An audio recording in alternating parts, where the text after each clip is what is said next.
കാശ്മീരിലെ പാഹൽഗാമിൽ ഇസ്ലാമിക തീവ്രവാദത്തിന് ഇരയായ എൻ്റെ സഹോദരങ്ങൾക്ക് ആദരാഞ്ജലികൾ. ഈ വാർത്ത കേട്ടപ്പോൾ സത്യത്തിൽ ഞെട്ടിപ്പോയി. കാരണം 3 ആഴ്ചകൾക്ക് മുമ്പ് കുടുംബസമേതം ഈ താഴ്വരയിലൂടെ യാത്ര ചെയ്തവനാണ് ഞാൻ. വളരെ ശാന്തസുന്ദരമായ താഴ്വര.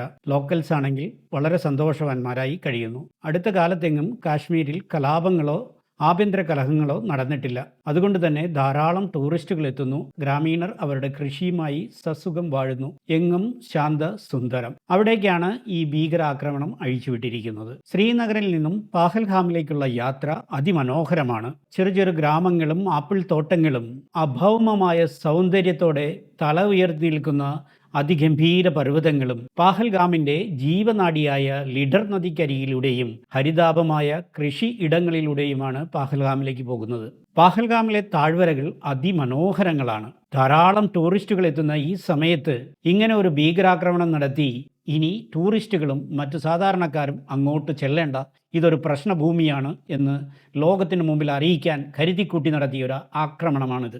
വിന്ററിലായിരുന്നു ഞങ്ങളുടെ കാശ്മീർ യാത്ര. സമ്മറിൽ ഒരിക്കൽ കൂടി അവിടെ പോകണമെന്ന് ആഗ്രഹിച്ചിരുന്നതാണ്. പക്ഷേ ഇങ്ങനെ ഒരു സാഹചര്യത്തിൽ രണ്ടാമതൊന്ന് ആലോചിക്കേണ്ടി വരുന്നു. കാശ്മീരി ലോക്കൽസ് പാവങ്ങളാണ്. പക്ഷേ അവരെ പ്രലോഭിപ്പിച്ചും പീഡിപ്പിച്ചും ഭീകരവാദികൾ അവരുടെ കൂടെ ചേർക്കുന്നുണ്ട്.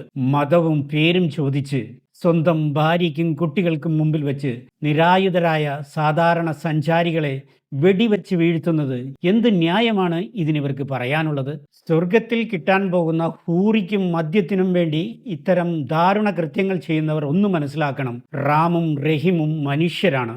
ഫാസിസവും ഭീകരവാദവും നാടെങ്ങും പത്തി വിടർത്തി ആടിക്കൊണ്ടിരിക്കുന്നു. സാധാരണക്കാരന് നേരെ തോക്കും ആശയത്തിന് നേരെ ആയുധവും ശബ്ദിക്കുന്നവന്റെ കഴുത്തും കൈയും അറക്കുന്ന മതാന്ധത അവസാനിപ്പിച്ചാലേ ഈ ലോകം നന്നാവൂ. ഇതൊക്കെ തടയാനും ഇതിനു തക്ക തിരിച്ചടി കൊടുക്കാനും നമ്മുടെ രാജ്യം ഉണരണം. എൻ്റെ അഭിപ്രായത്തിൽ പറഞ്ഞാൽ പറ്റുമെങ്കിൽ പാകിസ്ഥാന്റെ അധീനതയിലുള്ള കാശ്മീർ കൂടി പിടിച്ചെടുത്ത് ഇന്ത്യയുടെ ഭാഗമാക്കി ആ മേഖല സുരക്ഷിതമായി ഇന്ത്യ കൈകാര്യം ചെയ്യണമെന്നാണ്. മതങ്ങളെക്കുറിച്ച് സുകുമാർ അഴീക്കോട് പറഞ്ഞിരിക്കുന്നത് ഇത്തരുണത്തിൽ വളരെ ചിന്തിക്കേണ്ട ഒരു കാര്യമാണ്.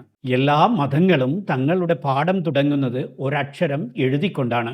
ദൈവവും മനുഷ്യനും സഹജീവികളും തമ്മിലുള്ള ബന്ധത്തിന്റെ അക്ഷരം. ദൈവസ്നേഹത്തിന്റെ മഷിയിൽ ജീവിതത്തിന്റെ മണലിൽ സഹജീവി സ്നേഹത്തിന്റെ ആ അക്ഷരം കുറിക്കപ്പെടുന്നു. പിന്നെ മനുഷ്യർ ചെയ്യുന്നത് ആ അക്ഷരം മായ്ക്കാനുള്ള പരാക്രമങ്ങളാണ്. ഇതിനുള്ള ദൃഷ്ടാന്തമാണ് എല്ലാ മതങ്ങളുടെയും പരിണാമ ചരിത്രം. മനുഷ്യ, ഈ മതം കൊണ്ട് എന്താണ് നീ നേടുന്നത്? സാമാന്യ ബുദ്ധി വെച്ചൊന്ന് ചിന്തിച്ചു നോക്കൂ.